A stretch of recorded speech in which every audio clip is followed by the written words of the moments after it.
తెలంగాణ అధికార పార్టీ కాంగ్రెస్ లో చిన్న పెద్ద నాయకులందరూ ఏకతాటిపై నడుస్తూ ఐకమత్యం చాటుకుంటున్నారు.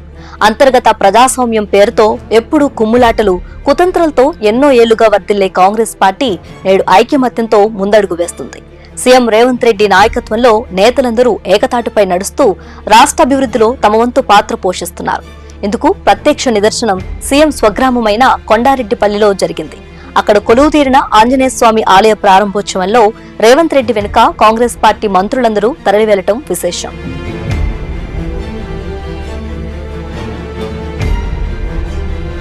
వీరిలో శాసనసభ సభాపతి గడ్డం ప్రసాద్ కుమార్, ఉప ముఖ్యమంత్రి భట్టి విక్రమార్క, మంత్రులు ఉత్తమ్ కుమార్ రెడ్డి, దామోదర్ రాజు నరసింహ, దుద్దిల్ల శ్రీధర్ బాబు, తుమ్మల నాగేశ్వరరావు, జూపల్లి కృష్ణారావు, కోమటిరెడ్డి వెంకటరెడ్డి, కొండా సురేఖ, పొన్నం ప్రభాకర్, పొంగులేటి శ్రీనివాస్ రెడ్డి, ధనసరి అనసూయ సీతక్క ఉన్నారు.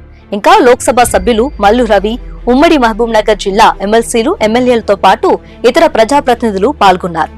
అంతేకాకుండా ప్రభుత్వపరమైన రివ్యూ మీటింగ్ లో ప్రతి సందర్భంలోనూ కనీసం ఒకరో ఇద్దరో సీనియర్ మంత్రులు ఉండేటట్లు చూసుకుంటూ ఉంటారు సీఎం రేవంత్ రెడ్డి.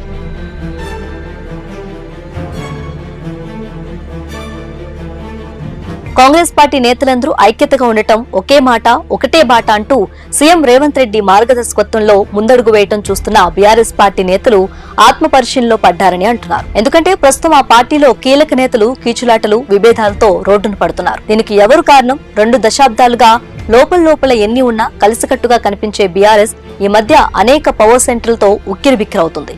ముఖ్యంగా కేటీఆర్ ఒంటెత్తు విధానాల వల్ల పార్టీకి దుస్థితి దాపురించిందని చెబుతున్నారు. వరంగల్ సభలో కేటీఆర్ తప్ప మరొకరి ఫోటో అక్కడ కనిపించలేదు.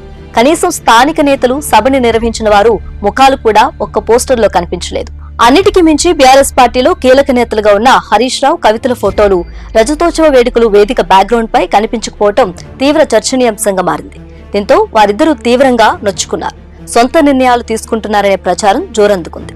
ఈ క్రమంలో హరీష్ రావు బీజేపీలోకి వెళతారని లేక సొంత పార్టీ పెడతారని ప్రచారం జరుగుతుంది.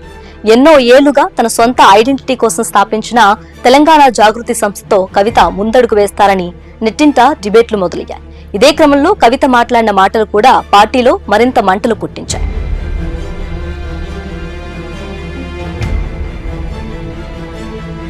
ఇంతకీ తానేమన్నారంటే, భౌగోళిక తెలంగాణ సాధించాం గాని సామాజిక తెలంగాణ సాధించలేకపోయామని వ్యాఖ్యానించారు.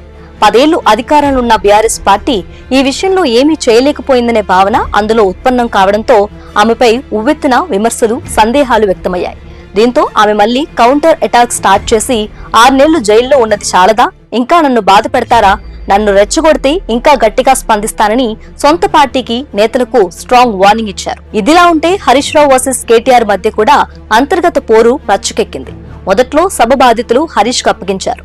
తర్వాత ఆయనంతటా ఆయనే తప్పుకున్నారు, లేదా అలాంటి పరిస్థితి క్రియేట్ చేశారు. వరంగల్ సభా వేదిక బ్యాక్డ్రాప్ వల్ల కూడా అంతర్గతంగా దూరం పెరిగింది.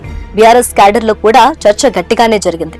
దీంతో హరీష్ రావు చేత మీడియా సమావేశం పెట్టించి తను కేసీఆర్ విధేయుడుగానే ఎప్పటికీ ఉంటానని, కేటీఆర్ కి పార్టీ బాధ్యతలు అప్పగిస్తే స్వాగతిస్తానని చెప్పారు. నిజానికి హరీష్ రావు చాలా చాకచక్యంగా చెప్పారు. కేటీఆర్ కి బాధ్యతలిస్తే తాను స్వాగతిస్తా అన్నారు. కానీ ఆయన నేతృత్వంలో పనిచేయటానికి అభ్యంతరం లేదని, లేక పనిచేస్తా అని అస్సలు అనలేదు. దీంతో ఇవేవీ లేవని చెప్పడానికి కేటీఆర్ ప్రయత్నించారు. సరాసరి బావ ఇంటికెళ్లి 2 గంటలు కూర్చొని మాట్లాడారు. ఇద్దరు ఫోటోలకి ఫోజులిచ్చారు.